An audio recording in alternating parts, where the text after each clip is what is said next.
Well, some kids in Morgan County and Decatur City school districts will be starting back to school in person in just 1 week, and parents may have questions about sending their kids back to class. Our Kenesha Dees has answers from school district leaders on reopening safely.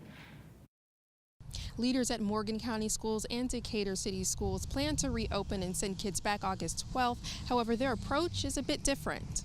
Morgan County School Board Chairman John Hawley says in addition to hybrid and virtual learning, traditional learning will include some form of remote learning. They will also have 1 day a week where they will stay home or whatever, and that's on Wednesday, and it will be a complete virtual day. Decatur City Schools has a similar model. Our virtual model would also include some small groups coming into the building so that we could service our student population that is of the most need. Here's where both districts differ. Decatur City Schools will monitor the county's risk level.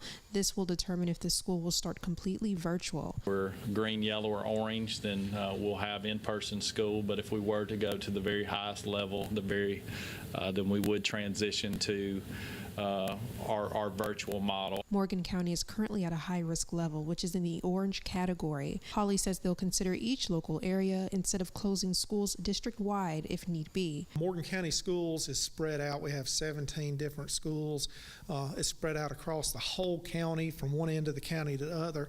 And we don't know that it's a one-size-fits-all for all our schools. Judy Smith with the Alabama Department of Public Health reminding parents to make sure their kids get vaccinated for other viruses. We certainly don't need our kids in the school to have measles, mumps, and chickenpox added on to what's going on with COVID. Please don't forget, in the middle of all this, your children do need their school vaccinations. Putting the Valley first, Kenesha Dees, WZDX News.